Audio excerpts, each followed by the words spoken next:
our live video, I brought in Tom. Tom is an amazingly knowledgeable guy when it comes to off-roading and the parts that we make. So if you ever called in for technical support or with help, installing a product that you got from us, it's usually this guy, right? That's talking to you, right? Yep. And not only that, but what else do you do in off-roading?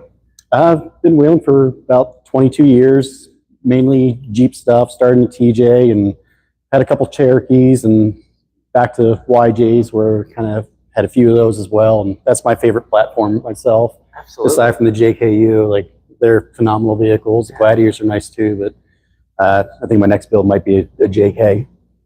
Nice. So, but yeah. Used to run a club out here in Salt Lake as well. Yeah, and what club is it? It was Wasatch Off-Road is what I used to run. Wasatch Off-Road. So runs a club. I mean, this is what I was talking about yesterday, where all of us here not only talk the talk but walk the walk as well. And Tom is one of the best examples of that. And so just happy to have him, and he's just incredible. And today we're going to be talking a little bit. So today we're in the R&D shop at Artec. And what are we going to talk about? We're going to talk about the belly pan systems that we offer. So right here on this display is a two-door JL Alpha Series belly pan.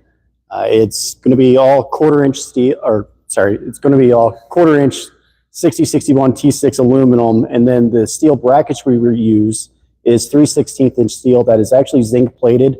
So you don't have to worry about rust or anything like that. And there's a whole bunch of great features about this belly pan where the Alpha Series, we changed up a little bit from the first generation of the belly pans. So everything can be built in pieces so modular. You start out with the oil pan skid here, has a removable oil pan door, countersunk hardware, and then as budget allows, you can go through and build off of it. So you start with the oil pan skid, not the oil pan skid, then you go to the transfer case skid as well as the fuel tank skid here as a unit. And we also have other skids that are not shown on this display for the mid-system exhaust, and we have them for the 4xEs, which we have one in the background here. We also have them for the 392s for the JLs, 2-liter turbo motors, the 3.6 liters, the diesels, same for the Gladiators. We have them for JKs as well. So it's something that we have for pretty much protecting all the vitals of your vehicle. Vernal Rock Rally we were at a couple of years ago, we had our JK and there was a guy in a buggy in front of us coming down a ledge, and he took a rock right to the oil pan, slivered his oil pan, started dumping oil all over the trail. And we came down the ledge with a smaller vehicle, and we hit the oil pan skid. You actually feel the Jeep raise up when it hit, and it protected the Jeep. Didn't have to worry about any damage or anything like that. And we were able to continue the trail that day, where the guy that did not have the skid plate, well, his weekend was ended. Yeah. So. And a couple things that really stand out about these belly pans that we do versus the competition is, number one, the strength of the material, like you're talking about, Tyler. It's phenomenal. We've seen these, our vehicles completely teetering, right, with all the weight of the vehicle on these pans, and they don't dent.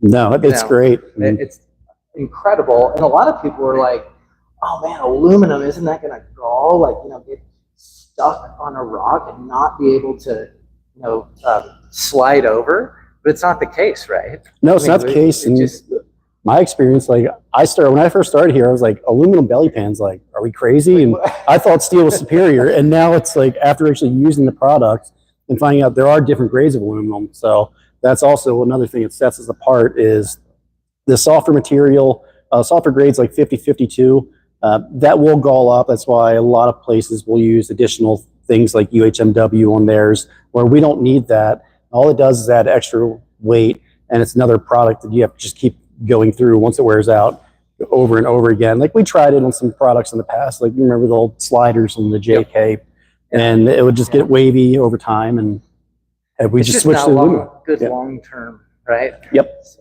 So that was a nice thing. And just once I started using this stuff, I realized like, yeah, this is far superior steel. You get nice lightweight properties of the aluminum, but it's nice and hard like the steel. It's only, I think, 10% softer than steel, and it'll take abuse and it doesn't cut yourself, and it's great. Yeah, and the other thing that it does is it has a lot a further, the yield point on the material is further than steel, right? So a yield point is where you bend a piece of material a certain amount and then it can spring back to its original shape, right?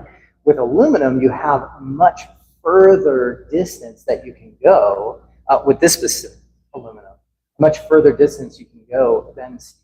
So you're not getting those dents and, you know, it doesn't look like garbage after a few trails, you know?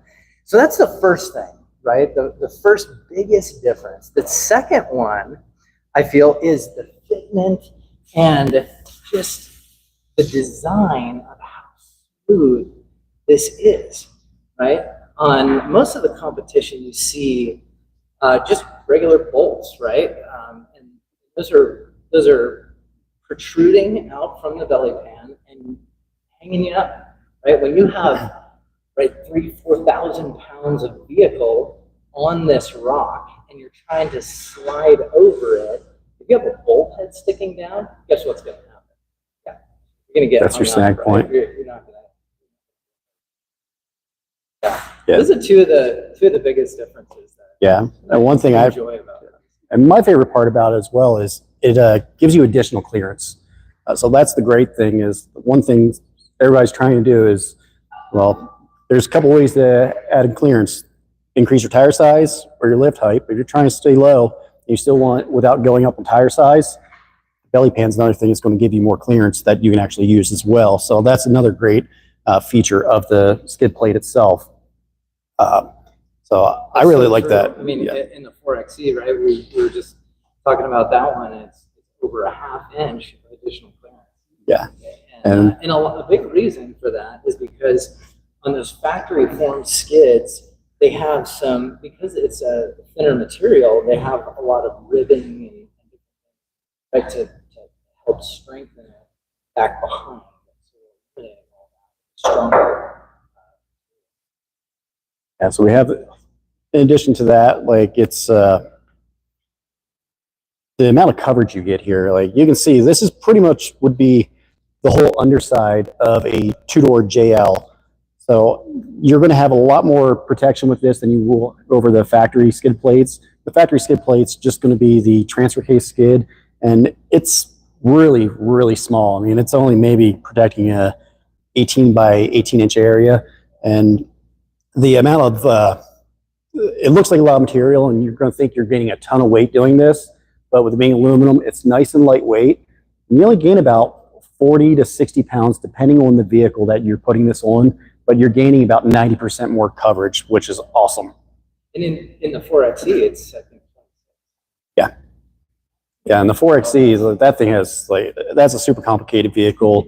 And like the oil pan skid on that is probably twice the size of this oil pan skid, but it also protects the power distribution unit for the hybrid system, which is kind of off on the side. That's kind of like, well, that'll be the battery. There's like the brain of the system's up by the oil pan as well, and it also protects some of the wires coming off for the hybrid motor. I mean, that is a very complicated vehicle, so I'm glad we actually made a belly pan for it to protect that. Like, that's I wouldn't want to break anything like that on the trail, that's for sure.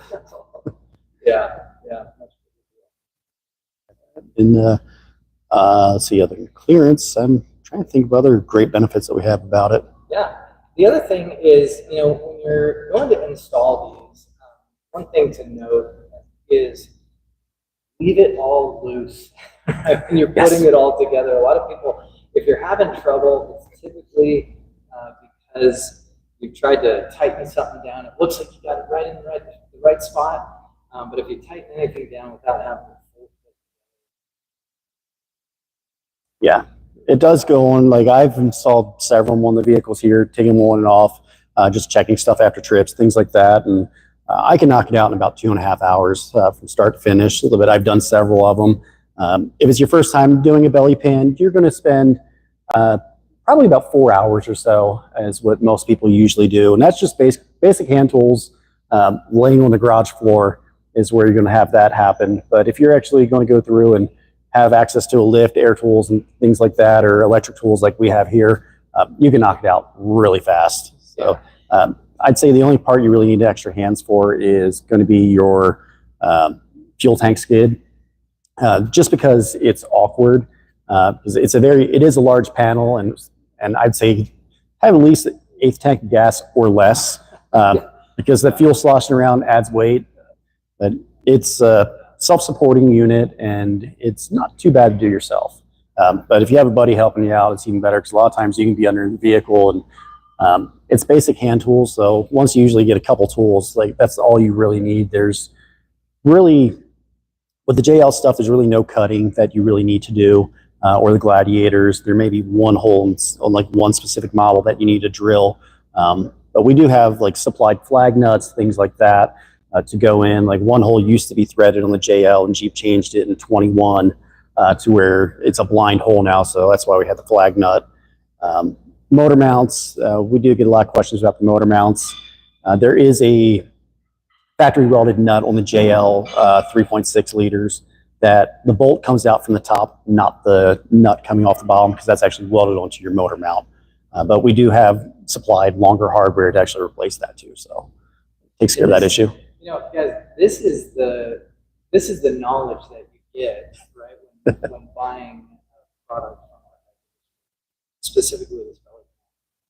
If you have a question, or you have, someone like Tom, Jeremy, Connor, right? We've got a lot of people that are going to be able to help you quickly resolve your issue, or help you kind of walk through, especially like Tom said, if you're doing it for the first time, it's always a learning curve. Right? So be patient, and shoot us a message. Yeah, and we can answer pretty much any questions as far as like different vehicle setups, like what work with specific long arms, what not work, from what we've seen. And even a lot of our dealer network's great as well. Like I really love our dealer network, and those guys will tell us if we're unsure about something and they try it out, they'll get back to us and actually let us know, like, hey, this is what you have to do to make this work, this setup, things like that.